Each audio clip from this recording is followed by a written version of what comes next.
Dieu, prenons nos Bibles. Nous allons clôturer notre enseignement aujourd'hui. Et je ne serai pas long.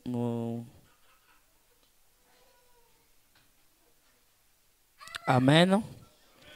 Nous prenons notre texte de base qui est dans 1 Thessaloniciens chapitre 4 à partir du verset 13e. Amen. Comme vous le savez, nous nous mettons debout pour lire la parole.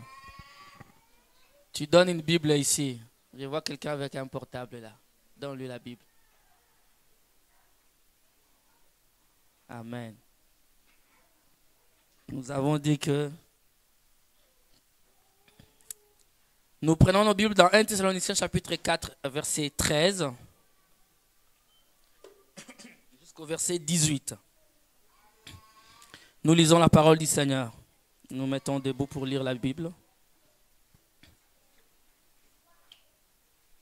Amen. Nous ne voulons pas, frères, que vous soyez dans l'ignorance au sujet de ceux qui dorment, afin que vous ne vous affligiez pas comme les autres qui n'ont point d'espérance. Car si nous croyons que Jésus est mort et qu'il est ressuscité, croyons aussi que Dieu ramènera par Jésus et avec lui ceux qui sont morts. Est-ce que quelqu'un peut dire amen à cette écriture? Car si nous croyons que Jésus est mort et qu'il est ressuscité, croyons aussi que Dieu ramènera par Jésus et avec lui ceux qui sont morts. Moi, je m'accroche à cette écriture. Voici en effet ce que nous vous déclarons d'après la parole du Seigneur. Nous, les vivants restés pour l'avènement du Seigneur, nous ne dévancerons pas ceux qui sont morts, car le Seigneur lui-même a un signal donné, à la voix d'un archange et au son de la trompette de Dieu, descendra du ciel et les morts en Christ ressusciteront premièrement. Ensuite, nous les vivants qui serons restés, nous serons tous ensemble enlevés avec eux sur des nuées à la rencontre du Seigneur dans les airs. Amen. Et ainsi nous serons toujours avec le Seigneur. Consolez-vous donc les uns les autres par ces paroles. Éternel, nous bénissons ton nom. Nous avons commencé cet enseignement il y a de cela plusieurs dimanches déjà. Nous voulons clôturer cela aujourd'hui. Et laisse que ta grâce soit avec nous. Nous avons introduit cet enseignement en disant que tout est basé sur la révélation. Révèle-nous encore ta pensée ce matin. Parle au cœur de tout un chacun de nous. Donne-nous, Seigneur, la profondeur de ta parole. Que nous saisissions, Seigneur, ce que tu as préparé pour nous depuis les temps anciens. Ce qui nous préparera à ton retour. Au nom de Jésus-Christ. Amen. Nous pouvons nous asseoir. Comme j'aime bien vous demander cette question depuis que nous suivons ces enseignements, qui croit qu'il sera enlevé ici? Quelqu'un croit qu'il partira dans les airs à la rencontre du Seigneur? Alléluia. Oh, gloire soit rendue à notre Dieu. Amen. Il faut le croire. Amen. Amen. Vous savez, nous avons vu avec vous que l'enlèvement, c'est une promesse. Voilà pourquoi nous avons intitulé cela « Promesse pour l'enlèvement ». Amen. Nous attendons l'enlèvement du Seigneur. Un chrétien n'attend pas la fin du monde. Si tu rencontres un chrétien qui attend la fin du monde, il n'a pas même compris l'essence de son salut. Dieu nous a fait passer de la mort à la vie. Amen. Voilà pourquoi nous avons vu avec vous qu'il n'y a pas d'enlèvement sans résurrection. Amen. Et nous avons vu avec vous que l'enlèvement est d'abord spirituel avant d'être physique. 1 Thessaloniciens 4 que nous lisons, c'est la partie physique. Mais tout chrétien qui marche, qui a le Saint-Esprit en lui, il est en train d'être enlevé spirituellement. C'est-à-dire qu'un chrétien qui n'a plus le désir du monde, qui n'est plus accroché aux choses du monde. Comme Enoch en son temps, ces chrétiens-là est déjà spirituellement en train de partir. Je ne sais pas si quelqu'un est en train de me suivre. Alléluia. Bien-aimés, voilà pourquoi nous avons dit qu'on doit arrêter de nous marteler les enseignements matin, midi, soir sur des choses qui nous retiennent sur la terre. Amen. La Bible déclare: cherchez d'abord le royaume des cieux. Et toutes ces choses vous seront données vous seront données. Vous n'allez pas demander ça. Mais ce que vous avez à faire, c'est de chercher le royaume des cieux. La Bible n'a pas dit chercher les choses de ce monde. Non, non. Les choses de ce monde vous seront données. Lorsque vous chercherez les choses d'en haut. Oh, que quelqu'un me donne un amen. Alléluia. Nous sommes appelés à chercher les choses d'en haut. L'apôtre Paul nous l'a dit ici, que ce sont des paroles de consolation. Vous savez, quand un chrétien meurt, c'est simplement la chair qui pleure. Son esprit sait pertinemment bien, alléluia, que one day, nous allons nous retrouver dans les airs. Alléluia, bien-aimé. La mort n'est pas une fin en soi. Alléluia. Quelqu'un est avec moi. Tu es là. Alors pourquoi nous prêchons ces choses? C'est pour que nous ayons la foi pour l'enlèvement. Tu ne peux pas être enlevé si tu ne connais même pas c'est quoi l'enlèvement. Amen. Tu ne peux pas participer à quelque chose que tu ne connais pas. Parce que tu ne sais pas comment ça va se dérouler. Alléluia. La Bible déclare que la foi vient de ce qu'on entend. Donc nous devons écouter ces paroles.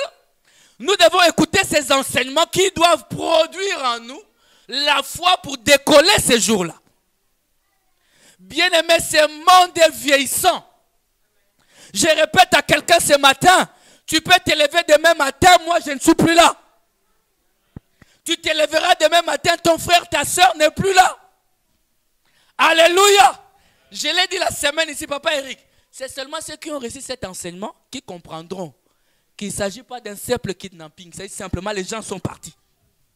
Parce que ceux qui n'ont pas la révélation, ceux qui n'ont pas reçu cet enseignement, amen, ne comprendront pas. Mais ceux qui auront reçu cet enseignement comme vous et qui auront raté l'enlèvement, ils comprendront. Ah, que c'est ce que vraiment les pasteurs enseignaient. Alléluia, bien-aimé. Amen. Et cela nécessite un moment intense de communion, de consécration à Dieu. Amen. Tu dois arrêter d'être un chrétien qui vient, qui s'assoit sur le banc et qui part. Sois un chrétien qui cherche la face de Dieu tous les jours. Qui prie tous les jours. Alléluia. Ne sois pas un chrétien tiède. Nous avons vu avec vous que Dieu n'aime pas cela. Il a dit à l'église de Laodicée, je veux vous vomir. Alléluia. Tu viens à l'église, tu chantes Alléluia. Je suis dans... En même temps, tu rentres à la maison, tu prends ton jupilaire. Amen. Alléluia. Tu viens ici, on enseigne la parole de Dieu. La Bible déclare, femme, habillez-vous décemment. Mais quand tu sors ici, là, tu bipes les gens dans la rue. Dites aussi Amen. Alléluia. Et tu crois que tu vas aller au ciel, frère.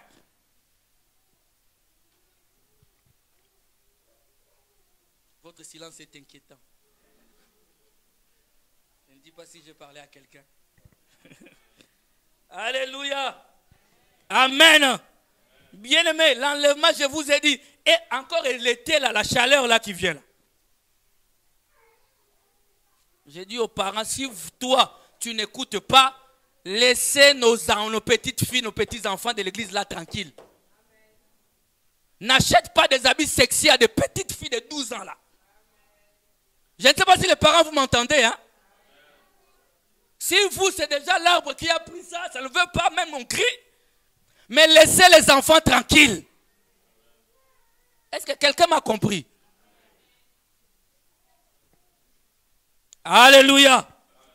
Je sais que tu viendras le dimanche prochain parce que tu viens toujours. Dieu est bon, n'est-ce pas? Donc nous devons avoir la révélation de la chose. Et on avait posé une question également. Serais-je enlevé? Alléluia. L'enlèvement est réservé à ceux qui sont nés de nouveau. Et naître de nouveau, ce n'est pas passer par les eaux de baptême. Être né de nouveau, c'est avoir Dieu dans le cœur. Quelqu'un est avec moi, frère? Alléluia.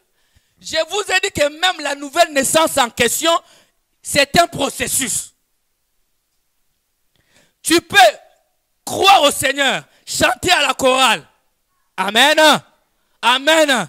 Tu peux même avoir un don du Saint-Esprit sans avoir le Saint-Esprit. Quelqu'un m'a compris? Que le Seigneur te bénisse. Alléluia. Tu as vraiment cette onction-là. Amen. Hein? Je disais, bien, mais tu peux avoir un don du Saint-Esprit sans avoir le Saint-Esprit. Le don du Saint-Esprit est différent du Saint-Esprit lui-même. Tu peux avoir un don du pasteur Matthieu sans avoir pasteur Matthieu. Ton frère peut te donner sa voiture sans que tu puisses avoir ton frère. Quelqu'un, mais je ne sais pas si vous comprenez ces choses. La Bible nous parle de Corneille. Je suis en train de vous dire un peu tout ce qu'on a vu. La Bible parle de Corneille. C'était un homme pieux. Vous êtes là? Pieux. Et la Bible ajoute que Corneille craignait Dieu. Donc Corneille avait la crainte de Dieu. Mais la Bible dit que Corneille n'avait pas le Saint-Esprit. Amen. C'est quand Dieu a envoyé Pierre chez Corneille. C'est en ce moment-là que Corneille a reçu le Saint-Esprit. Quelqu'un peut acclamer Jésus. Mais je vous demande, matin, midi, soir, quand vous vous levez le matin, vous priez, Seigneur, remplis-moi. Alléluia. Il faut que le Saint-Esprit vienne témoigner à ton esprit que tu lui appartiens. Que toi-même, quand tu marches, tu dises, oh, j'appartiens au roi. Si ça retentit aujourd'hui, je vais partir. Alléluia. Non pas parce que je n'ai jamais commis de péché. Non pas parce que je suis ceci ou cela. Non pas parce que je chante à la chorale ou je prêche la parole. Non, non, non, non. Simplement parce que l'Esprit de Dieu est en moi. Parce que Dieu m'a choisi. Je ne sais pas si tu as compris. Alléluia. Amen. Serais-je enlevé? Oh, moi j'ai dit un grand amen à cela. Amen. Alléluia. Nous devons avoir la révélation de la chose. Nous avons parlé de toutes ces choses. Et la question qu'on avait posée également, quand est-ce que l'enlèvement aura lieu? Amen. Nous avons vu avec vous que l'enlèvement aura lieu en ces temps de la fin où nous sommes. L'enlèvement aura lieu dans un clin d'œil. L'enlèvement aura lieu dans une minute ici. Il aura lieu lorsque nous allons sortir ici. Le lendemain matin, l'enlèvement est imminent. Alléluia. Parce que dans la Bible, il est démontré qu'à chaque fois que les péchés montent, le Seigneur descend. Alléluia. Vous savez, il y avait une question qu'on avait posée également. Est-ce que l'enlèvement est la préoccupation de l'église d'aujourd'hui? Non. La préoccupation de l'église d'aujourd'hui, c'est chasser les démons. Amen. C'est bien. C'est la parole de Dieu. N'est-ce pas? Alléluia. C'est de prier pour ceci ou cela. C'est des esprits de famille, les esprits de cela. C'est bien. Je ne suis pas contre cela. Même ici, nous passons aussi par des moments de délivrance. C'est bien. Mais au-dessus de cela, la préoccupation première d'une église, c'est le retour du Seigneur. Tu ne peux pas passer un homme de Dieu, un serviteur de Dieu, ou mon frère dans ton église, on ne t'a jamais prêché sur l'enlèvement, sur le retour du Seigneur. Alléluia. Amen. nous constatons par rapport à tout ce que nous entendons aujourd'hui dans les églises que l'enlèvement n'est pas la préoccupation première de l'église. Alors que vous et moi, nous avons vu que les disciples, Jésus-Christ leur disait, je vais partir. Il vous est avantagé que je m'en aille. Mais eux demandaient déjà, Seigneur, quand est-ce que tu reviendras? Amen. Mais dans l'horloge de Dieu, il est plus que tard. Il revient bientôt. Alléluia. Le Seigneur leur avait dit, lorsque vous verrez tout ce qui s'est passé à Sodome et Gomorrhe, alléluia, au temps de Noé, sachez que je suis à la porte. Amen. Est-ce que vous êtes avec moi? Et nous avons vu avec vous que la première personne à être enlevée était Enoch. Et la Bible déclare dans le livre de Jude que Enoch était 7e depuis Adam. Amen. Et le chiffre 7, le chiffre de la perfection. Là, c'est Dieu qui arrive à la fin. Et nous sommes dans l'âge de Laodicée, selon le livre de l'Apocalypse. Amen. Nous sommes au temps de la fin. Ne continue pas à vivre comme si tu avais beaucoup de temps. Crains Dieu et vis dans la sanctification. Alléluia. L'enlèvement aura lieu en ce temps de la fin. Amen. Vous êtes là? Et le dimanche passé, je devais le clôturer. On avait parlé des étapes de l'enlèvement. N'est-ce pas? 1 Thessaloniciens chapitre 4, le verset 16.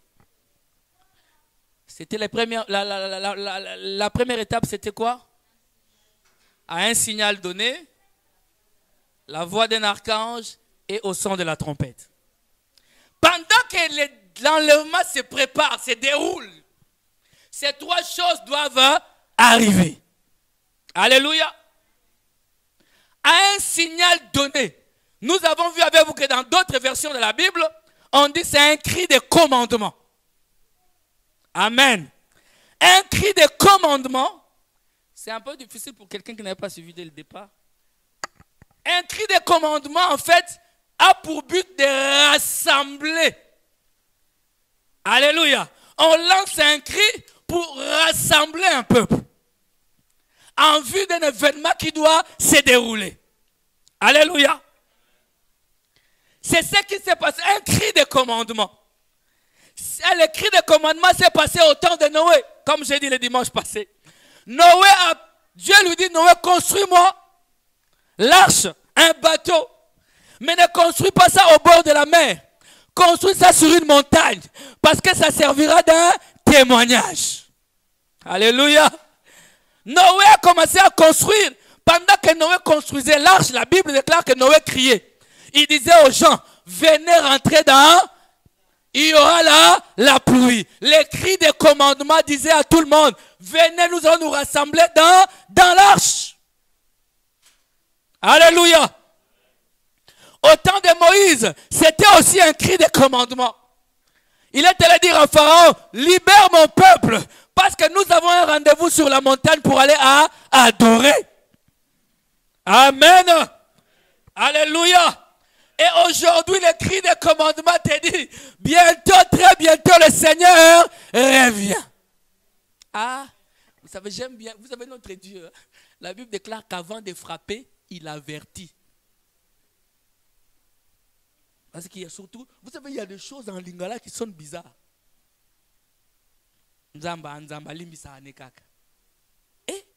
la Bible déclare ceci, écoutez bien, si il a détruit autant de Sodome, amen, vous savez pourquoi est-ce que Dieu est juste?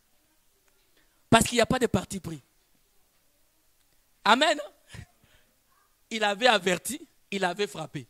Aujourd'hui, il avertit, si tu n'écoutes pas, il frappera. Amen. Parce qu'il y en a qui se disent, non, à la fin, ce sont des prophètes. Des prophètes d'aujourd'hui, ils disent seulement de bonnes choses. Amen, frère. J'aimerais te dire que le cri de commandement, c'est aujourd'hui. Le signal donné, c'est aujourd'hui. Amen.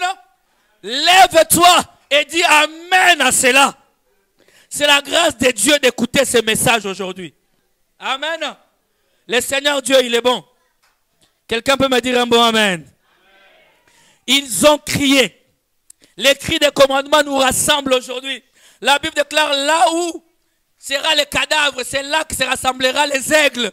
Alléluia. Les aigles s'assemblent autour de la parole. La parole fraîche, la manne d'aujourd'hui. Amen. Bien-aimé, accroche-toi à Dieu. Tu ne diras pas que je n'ai pas entendu. Amen. Parce qu'il y en a qui n'entendent que les bonnes choses d'après eux. Mais ici, dans la cité du Dieu vivant, nous mangeons l'agneau dans la totalité.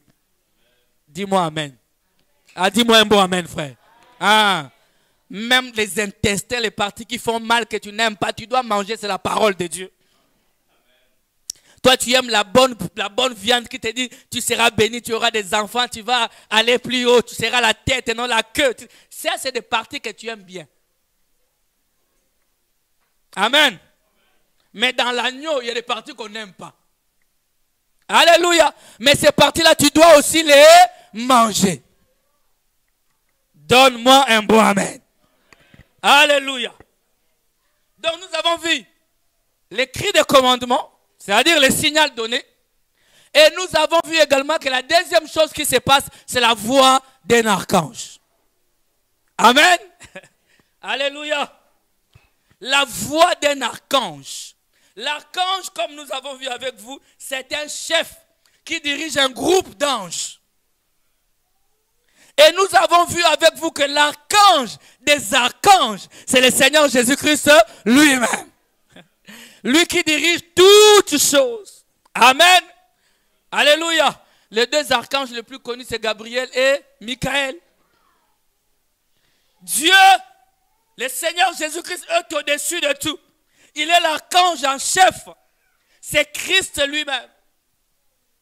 La voix d'un archange, c'est ce qu'on appelle également la voix de la résurrection. Alléluia. À la voix d'un archange. Quand l'archange crie, quelque chose se passe. Parce que c'est la voix du lion. Amen. Quand le lion rugit, toute la forêt obéit. Amen. Et le fils du lion est un lion. Donne-moi un amen, frère. Ah oui. Le fils du lion est un lion. Alléluia. Un aigle ne peut pas avoir une poule. Un aigle aura un aiglon qui aura les mêmes caractéristiques que sa mère. Alléluia. Oh, bien aimé, est-ce qu'il y a des aigles ici? Nous avons vu avec vous, frères, les aigles montent plus haut. Ils vont creuser la parole. Alléluia. Amen. Là, je vous ai dit également que l'arche a été faite avec quel bois? Le bois de gopher. Et je vous ai expliqué que le bois de gopher est un bois spongeux. Ah, j'aime bien mes enfants, vous suivez la parole de Dieu, ça fait plaisir. Alléluia. C'est un bois spongeux. C'est-à-dire qu'un bois qui a la caractéristique d'absorber l'eau. Comment tu vas fabriquer un bateau qui est censé naviguer, mais qui avale l'eau? Ah, Dieu est compliqué, frère. Dieu n'attend pas. Dieu nous dit des choses qui dépassent les normes scientifiques. Noé pouvait aussi se dire, mais je suis quand même plus. Je ne sais pas s'il était cartésien ou pas, mais les cartésiens pouvaient se dire, mais ce vieux n'est pas normal. Alléluia. Ça se fait qu'en ce temps-là, les autres ont dit, peut-être le vieux dit vrai, nous on va fabriquer maintenant avec du bon bois. Non, il n'y avait que le bois de Dieu qui allait marquer. Bien aimé, écoute ce que Dieu te dit. Même si tu n'as pas compris. La Bible n'a pas dit c'est lui qui comprendra. Il a dit c'est lui qui croira à la parole. Toi tu cherches à comprendre 1 plus 1 égale 2 c'est comment. Non. Avec Dieu, même si tu n'as pas compris, tu crois. Amen. Alléluia. La voix d'un archange, c'est la voix de la résurrection. C'est cette voix qui va appeler les morts à la vie. La voix de la résurrection, je vous ai dit le dimanche, c'est cette voix qui s'est tenue ce jour-là. Alléluia. Amen. Alléluia. Son ami Lazare Est-ce qu'il y a des amis de Christ ici? Ah, parce que Jésus avait des amis, frère. Lazare était l'ami de Dieu. Alléluia. Était malade. Les sœurs lui ont dit, hey, Seigneur, viens, viens. Lazare que tu aimes est malade. Jésus dit, cette maladie ne l'amènera pas à la mort. Mais vous et moi, nous savons que Lazare était mort. L'ami n'est pas venu. Lazare est mort. Alléluia. 4 jours après, il vient déjà enterré. Parce que le 4e jour, le corps entre en décomposition. Et Jésus arrive. Marie et Marthe disent, oh Seigneur, si tu étais là. Il leur dit, non, non, je suis la résurrection et la vie. Mais Jésus n'est pas seulement la vie. Il est aussi la résurrection des morts. C'est-à-dire que c'est un Dieu complet. Alléluia. Le seul Dieu, quand il promet, on a la certitude qu'il accomplira. My. Oh, parce que ce qu'il a dit lui-même, il a déjà fait. Les chemins par lesquels tu passes, il est passé. Que quelqu'un me donne un amen. Voilà pourquoi ces jours-là, il est venu, il a dit, je suis la résurrection et la vie. Il se place devant le tombeau de Lazare. Alléluia. Alléluia. J'aime bien cette chanson qui dit, il se place là comme un simple homme. Il a regardé. La Bible déclare même qu'il a pleuré.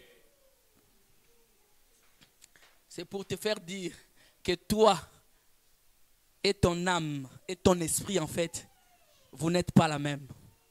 Tu dois savoir que même si ta chair pleure, mais toi ne pleures pas.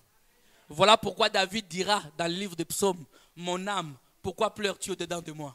Moi, David, je louerai toujours l'Éternel. David, quand il disait moi, David, c'est-à-dire l'esprit que Dieu a créé au commencement. Alléluia. Parce que Dieu n'a pas créé cette chair. Est-ce que je choque quelqu'un? Ah, cette chair n'a pas été créée. Elle a été fabriquée. Elle a été fabriquée. C'est seulement l'esprit qui est en toi qui a été créé. Parce que dans l'homme, c'est l'esprit. Oh my! Il s'est tenu là, il a pleuré. La chair a pleuré. Alors qu'il savait dans quelques secondes, je vais rappeler Lazare à la vie. Tu peux pleurer dans ta chambre, c'est normal. Un homme peut pleurer. Amen. Alléluia. Alléluia. Écoutez même, je vais même te choquer aujourd'hui. Même Abraham. Les disciples, les apôtres nous disent qu'Abraham n'a jamais douté. Mais la Bible dit noir sur blanc qu'Abraham douta. La Bible déclare, Dieu regarde Abraham, regarde le Seigneur, il dit, laisse-moi toutes tes promesses. C'est Eliezer qui sera l'héritier de ma maison. Amen. Il a douté. Voilà pourquoi on appelle Isaac, c'est que la femme rit. Mais la femme n'était pas la première à rire. Abraham lui-même déjà l'avait fait avant. Amen. Mais qu'est-ce qui avait douté? La chair. Voilà pourquoi plus tard, les disciples diront, Abraham n'a jamais douté. Tu peux me voir pleurer devant une difficulté, mais sache que mon âme, sache que moi, je ne doute pas. Amen. Alléluia. Oui, je peux essayer d'ouvrir une porte. Ça se ferme, ça ne veut pas s'ouvrir. Ce projet ne s'accomplit pas. Je commence à douter, mais c'est simplement ma chair. Parce que moi, je suis en connexion avec Dieu. Et je sais. Ce qu'il a promis, il l'accomplit. Alléluia. Dieu se tient devant le tombeau de Lazare. La Bible déclare, c'est ce jour-là, la voix de la résurrection. La voix d'un archange. Parce que ce jour-là, il n'a pas dit, Lazare sort. Non, la Bible déclare qu'il cria d'une voix forte. Parce que je vous ai expliqué le dimanche, n'est-ce pas? Le corps, l'âme et l'esprit ne sont pas au même endroit. Quand quelqu'un meurt, l'esprit quitte le corps, n'est-ce pas? Alléluia. Dans le tombeau là, il n'y avait que les corps. L'esprit n'était pas là. L'âme n'était pas là. Voilà pourquoi quand il criait Lazare, il convoquait tout. L'esprit de la création. L'esprit de la création était en train de rassembler tout. Quand il disait Lazare, c'était l'esprit. Viens rejoindre le corps. Alléluia. L'âme quitte là où tu es. Viens rejoindre le corps. Et que tous les trois s'assemblent. La puissance de la résurrection. Lazare sort. La Bible déclare Lazare est sorti. Mais lié. Je vous ai toujours dit, j'ai suivi un reportage qui m'avait choqué, n'est-ce pas? Il était enterré au 4e étage sous-sol. 3e, au moins 3. C'est-à-dire qu'il y avait des morts au 1, au 2, au 3. Il y avait Lazare. Mais est-ce que tout le monde a entendu la voix de la résurrection? Est-ce qu'on avait cité leur nom? Alléluia. Mais comment alors cet homme lié a pu quitter le 3e étage sous-sol, monter au 2, monter au 3 et sortir dehors debout? Quelqu'un peut acclamer la puissance de la résurrection? Alléluia. Voilà pourquoi je t'ai dit, mon bien-aimé, si tu crois que l'enlèvement aura lieu, si tu crois que tu décolleras, mais comment tu ne peux pas croire à une petite malédiction héréditaire? Tu vas jeûner 100 jours pour une petite malédiction héréditaire. Frère, tu ne connais pas la puissance de ton Dieu. Alléluia. Nous amplifions nos problèmes. Alors que ces problèmes ne représentent rien par rapport à la voix de l'archange. Lazare sort. Oh, amen. Lazare est sorti, bien-aimé. Quelqu'un est avec moi. Je vous ai dit la voix de la résurrection. Quand il est là, la mort disparaît. La fille de Jairus, on lui a dit Talita Koumi. Jeune fille, lève-toi. La voix de la résurrection. Amen. C'est celle-là la voix d'un archange. Jésus-Christ, c'est lui l'archange en chef. Alléluia. Et cette voix de la résurrection, cette voix de l'archange, ces jours-là, alléluia, à la croix sur le mont Golgotha. Amen. Cette voix a crié. La Bible déclare que les morts en Christ sont revenus à la vie. Vous le savez? J'avais donné les Écritures le dimanche passé. Les morts en Christ. Parce que la Bible dit depuis Adam jusqu'à Jean-Baptiste, ils étaient dans les séjours des morts. Ils attendaient le retour du Seigneur. Ces jours-là à la croix, lorsqu'il a crié, les morts sont revenus à la vie. Donne-moi un amen, frère. Et ils ont marché sur la terre. Alléluia. Amen. Le troisième point, c'est la trompette de Dieu. Ou le son de la trompette. Alléluia. C'est la dernière trompette. Lisons 1 Corinthiens chapitre 14, verset 6. Alléluia. 1 Corinthiens 14, 6.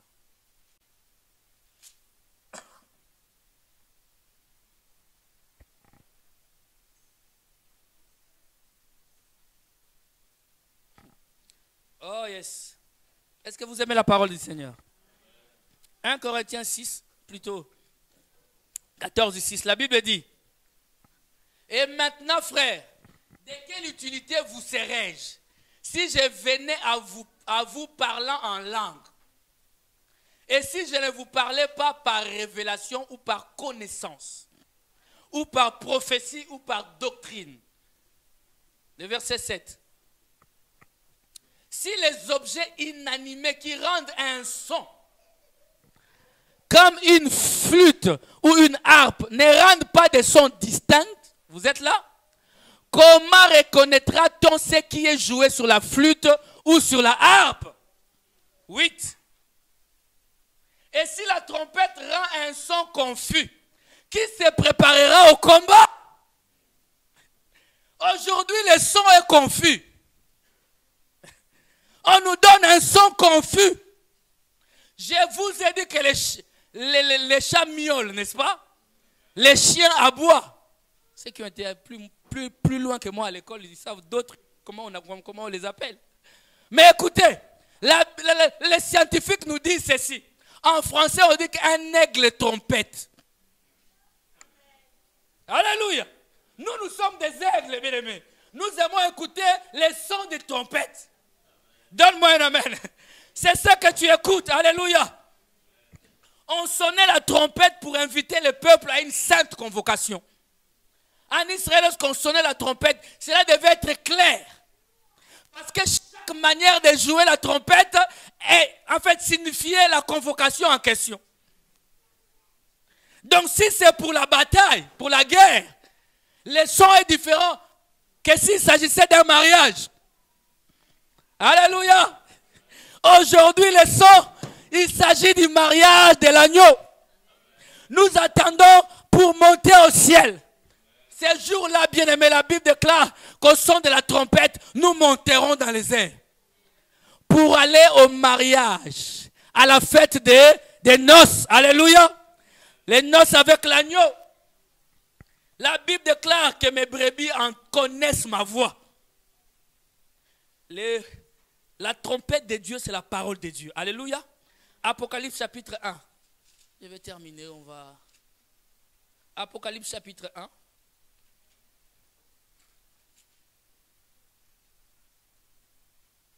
On avait lu ça dernièrement. Le verset 9. La Bible dit, moi Jean, votre frère, et qui est part avec vous à la tribulation et au royaume et à la persévérance en Jésus, j'étais dans l'île appelée Patmos à cause de la parole de Dieu et du témoignage de Jésus. J'ai fui ravi en esprit. Amen. Au jour du Seigneur. Et j'entendis derrière moi une voix forte comme le son d'une trompette. Que disait la voix? La voix disait, ce que tu vois, écris-les dans un livre et envoie-les aux 7 églises, à Éphèse, à Smyrne, à Pergame plutôt, à Thyatire, à Sardes, à Philadelphie et à Laodicée. Mais écoutez maintenant, le verset 12. Je me retournais pour connaître quelle était la voix qui me parlait. Et après m'être retourné, j'ai vu 7 chandeliers d'or. Et au milieu de 7 chandeliers d'or, quelqu'un qui ressemblait à un fils de l'homme, vêtu d'une longue robe et ayant une ceinture d'or sur la poitrine. Alléluia. Quelqu'un est avec moi, frère. J'ai entendu comme le son d'une trompette. Il s'est retourné pour voir. Qu'a-t-il vu? On avait vu avec vous également le dimanche qui s'est retourné pour voir quelle était la voix qui me parlait. Est-ce qu'on peut voir la voix? C'était pour vous dire que et la voix et l'homme, c'est la même chose. N'est-ce pas? C'est la même entité. Alléluia. Ce qui fait qu'il se retourna pour voir. Il a vu les 7 chandeliers d'or qui représentent les 7 tâches de l'église également. Alléluia. Et écoutez, la Bible déclare qu'au milieu de 7 chandeliers d'or, un homme, le Seigneur Jésus-Christ lui-même, bien aimé, dans l'église, au centre de l'église, il doit y avoir Jésus et Jésus seul. Ce n'est pas le pasteur qui doit être au centre de l'église. Ce n'est pas la maman pasteur qui doit être au centre de l'église. Ce n'est pas un frère qui chante bien qui doit être au centre de l'église. Ce n'est pas celui qui donne beaucoup d'argent qui doit être au centre de l'église. Quelqu'un me donne un amen. Alléluia. Ce n'est pas des choses de ce monde qui doivent être le centre de l'église. C'est Christ lui-même. Et qui est Christ? C'est sa parole. C'est la parole qui doit diriger une église. Quelqu'un me donne un amen. C'est la parole qui doit diriger une église. Nos églises sont devenues des entités politiques aujourd'hui. Un pasteur kassayen tout autour. S'il a dit bas Congo tout autour. Il a peur de son siège. Ça devient son siège. Quelqu'un est avec moi, frère. Nous ne sommes que des dons, la Bible déclare. Un serviteur de Dieu est un don. Et la Bible déclare un don ne se glorifie pas. Un don glorifie les donateurs. Alléluia. Bien-aimés, attachons-nous à notre seul Dieu. Quelqu'un est avec moi? Mettons Dieu au centre de l'église. Une assemblée chrétienne n'est véritablement chrétienne que quand Christ est au centre de l'église. Quelqu'un est en train de m'entendre là. Je termine en vous disant ceci. Je vous ai dit que nous avons déjà eu combien d'enlèvements? Je ne l'ai pas encore dit. Mais les anciens doivent savoir. Les premiers enlèvements que nous avons eu, c'est Enoch. Au temps de Noé. La Bible déclare qu'Enoch marchait simplement. Et l'Éternel l'a pris. Alléluia. Enoch n'est pas rentré dans l'arche. Enoch est parti avant la tribulation. Quelqu'un peut me donner un amen? Oh, je nous souhaite cette même grâce. Je nous souhaite la grâce d'Enoch de partir avant la tribulation. Quelqu'un peut me donner un amen, bien-aimé? Et la deuxième personne à être enlevée, c'était Élie. Les Tishbites. Alléluia. Alléluia. Vous savez, Élie était avec Élisée. Élisée a dit, je ne te lâcherai pas. Non, non, non, non. Vous savez, quand vous lisez cette histoire, je crois qu'après ça, je vais enseigner sur ça. Même le fils des prophètes, partout où passaient Élisée et Élie, ils s'approchaient d'Élisée pour lui dire, Élisée, ton maître sera enlevé aujourd'hui. Élisée leur disait, taisez-vous, je sais. Mais pourquoi eux ne suivaient pas aussi? Hein? Parenthèse. On va en parler. Écoutez maintenant. Il s'accrochait. Élisée dit, je ne te lâcherai pas. Alléluia. Et il a marché. Il l'a amené dans telle ville. Reste ici. Le Seigneur m'appelle et dit, moi je ne te lâcherai pas. Mais on ne lâche pas la grâce. Tu ne peux pas lâcher la bénédiction. Tu ne peux pas lâcher un serviteur de Dieu digne de ses noms. Oh, donne-moi un amen, frère. C'est lui qui te prêche la véritable parole, qui te montre la voie du ciel. Attache-toi. Ils sont arrivés devant le Jourdain. Qui sait que le Jourdain symbolise la mort? Qui le sait? Ah oui. Amen. Le Jourdain symbolise la mort. La Bible déclare que Élie a pris son manteau et l'a frappé. Les os se sont dispersés. Pendant qu'il passait, son serviteur suivait. Élisée. Ils ont traversé ensemble. Vous êtes avec moi? L'enlèvement n'est réservé qu'à ceux qui sont morts en eux-mêmes. Tu ne peux pas aller en enlèvement si tu n'as pas traversé les Jourdains. Tu dois mourir, le monde doit mourir. Toi, tu es dans une boîte de nuit, le dimanche, tu viens à l'église, le monde est encore là. Quand tu t'habites, tu regardes dans la glace, tu dis aujourd'hui, l'orgueil est encore là. Quelqu'un est en train de me suivre là. Et Dieu résiste aux orgueilleux. Dès que tu as ton séjour, tu dis, je vais descendre à qui ils vont sentir. L'orgueil est là. Travaille ça. Dès qu'une femme passe, tu tombes. L'impudicité est encore là. Travaille ça. Dès que quelqu'un se marie, tu deviens aigri. Voilà, la jalousie est encore là. Travaille ça. On peut dire amen, amen, amen, amen, amen. Amen. Alléluia. Et la Bible déclare que Élie dit à Élisée, d'accord, qu'est-ce que tu veux? Il dit, je veux la double portion. Nous sommes ceux qui mangent la double portion. Alléluia. Parce que nous sommes les bien-aimés de Dieu. Nous sommes ânes, n'est-ce pas les bien? Nous sommes ânes, nous mangeons la double portion. Pénina ne mangeait pas la double portion. C'était Anne qui mangeait la double portion. La deuxième femme. Pénina représentait Israël. Anne représentait nous les païens. Nous mangeons la double portion. Alléluia. La Bible déclare que des chars de feu sont descendus. Hein? Des chars de feu. Je crois qu'il y avait des hôtesses qui ont ouvert la porte. Alors là, Élie est monté. Il lui a laissé la double portion. La deuxième personne à être enlevée. Dites-moi un amen. Amen. Et la troisième personne à être enlevée. Alors c'est également le premier enlèvement avec résurrection. Jésus-Christ, l'homme de Galilée. Alléluia. Lui, il nous a montré que ce ne sont pas de vaines promesses. Moi, je l'ai fait. Ceux qui croiront en moi ressusciteront. Est-ce que tu peux donner un amen, frère? Mais écoutez, pourquoi Christ est venu là en troisième position? Parce qu'en fait, le chiffre 3, c'est un chiffre de témoignage. Tu ne vas pas dire que non. Nous avons un témoignage. Nous avons eu Enoch. Nous avons eu Élie. Et Jésus-Christ lui-même, comme étant la porte, le milieu, l'Ancien Testament et le Nouveau Testament réunis. Jésus-Christ lui-même. Il nous montre la voie. Amen. Et il y a eu encore un autre enlèvement.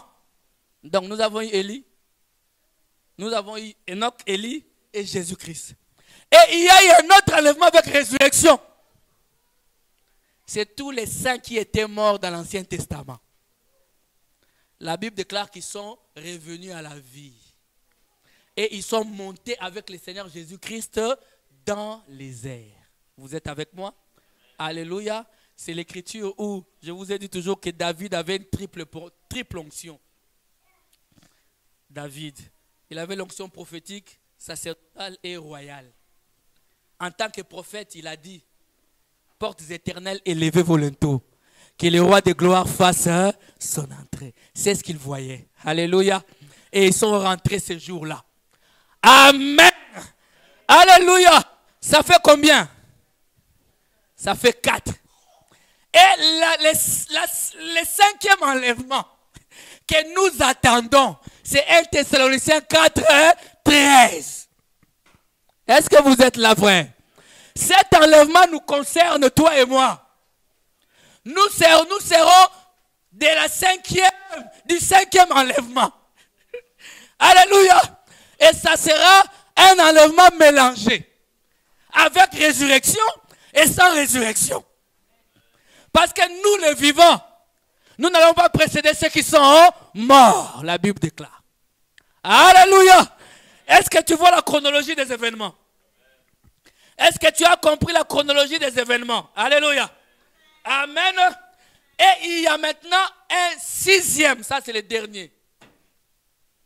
Avant le jugement dernier. Alléluia. Mais ça ne te concerne ni toi ni moi. Parce que nous serons déjà partis. Quelqu'un est avec moi? Cet enlèvement concerne Israël. Parce qu'après l'enlèvement, le Seigneur va retourner traiter, continuer sa mission avec Israël. Pour sauver les 144 000 comme je vous ai expliqué. Alléluia. Il va retourner là-bas. Et en retournant là-bas, la Bible, on va quand même le lire comme ça, je ne dis pas des choses en l'air. Amen. Et on va clôturer par là. Apocalypse chapitre 11. On termine par là. Ça vous... Je crois qu'on a eu un bon résumé aujourd'hui. Vous êtes là?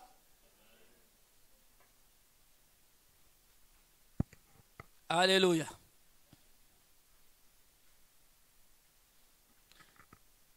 À partir du verset 1 jusqu'au verset 11. Je veux que nous puissions lire et nous allons clôturer.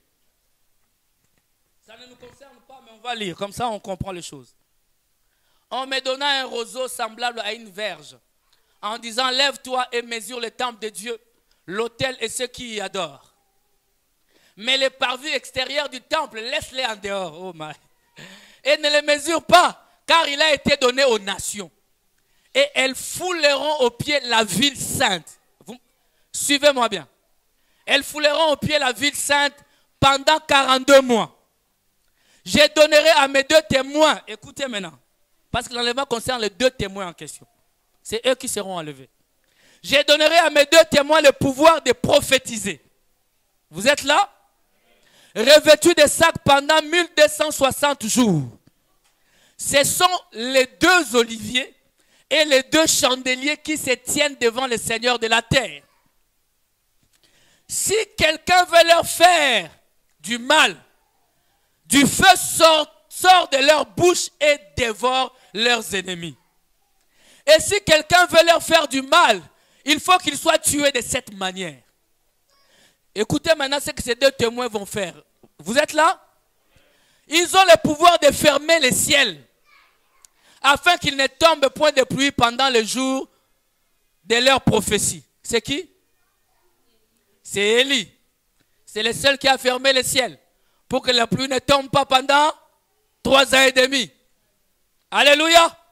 Et qu'est-ce qu'ils ont encore comme pouvoir? Et ils ont le pouvoir de changer les eaux en sang. Il s'agit de qui? De Moïse, qui avait changé l'eau en sang en Égypte. Et de frapper la terre de toute espèce de plaie. C'est Moïse. Alléluia. Chaque fois qu'ils le voudront, quand ils auront achevé leur témoignage, la bête qui monte de l'abîme leur fera la guerre, les vaincra et les tuera. Et leurs cadavres seront sur la place de la grande ville qui est appelée, dans un sens spirituel, Sodome et Égypte. Et là même où leur Seigneur a été crucifié. Des hommes d'entre les peuples, les tribus, les langues et les nations verront leurs cadavres pendant 3 jours et demi. Vous êtes là? Et ils ne permettront pas que leurs cadavres soient mis dans un sépulcre.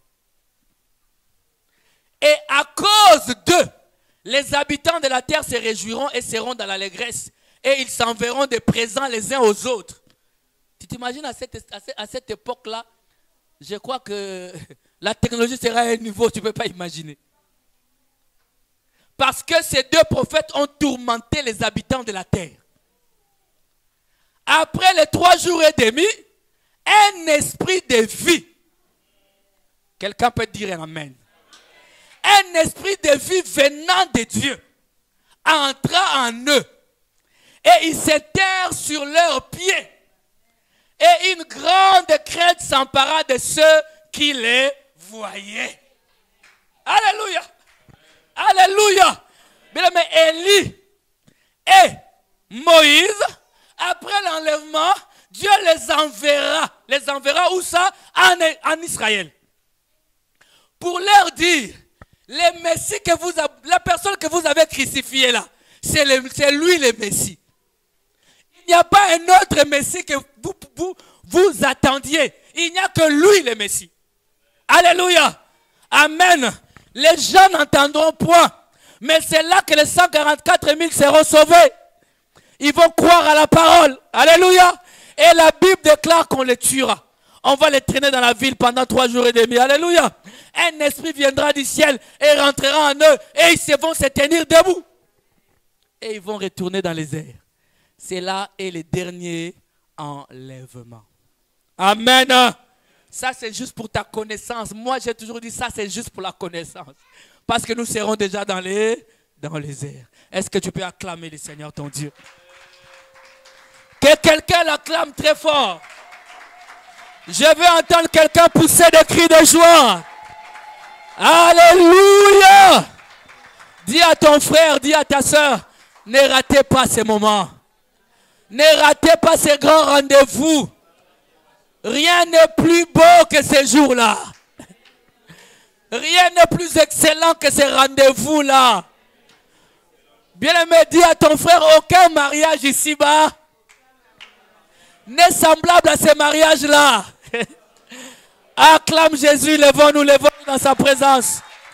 Levons-nous dans sa présence. Levons-nous, bien-aimés. On est longtemps resté. Soutenez-moi quand même, non?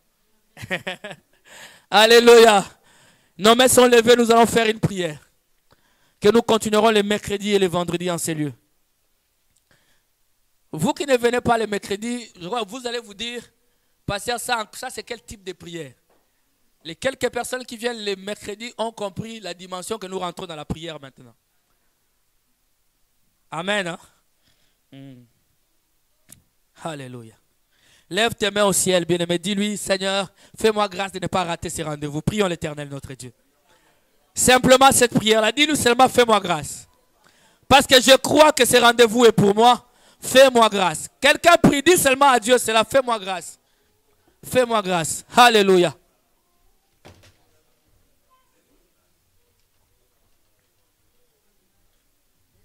Fais-moi grâce. Fais-moi grâce, Seigneur. Fais-moi grâce. Alléluia. Ah, Jésus. Fais-moi grâce. Bien-aimé, tu peux simplement répéter ceci après moi. Avec nos mains levées devant lui. Tu lui dis, Seigneur Jésus, je viens d'écouter ta parole. Avant de frapper, tu as averti. Tu m'as averti ce matin. Je ne veux pas être incrédule, Seigneur. Moi, je crois à ta parole. L'enlèvement est pour moi. Au son de la trompette de Dieu, je monterai dans les airs. Je veux défier la pesanteur. Te rencontrer dans les airs et aller dans la fête des noces. Aide-moi à quitter ce monde spirituellement. L'amour du monde ne soit plus en moi. Que les choses de ce monde ne soient plus prioritaires pour moi. Dans le nom de Jésus de Nazareth, délivre-moi de l'amour du monde. Délivre-moi de l'amour du monde. Délivre-moi de l'amour du monde. Au nom de Jésus. Amen. Amen. Acclame Jésus très fort. Alléluia.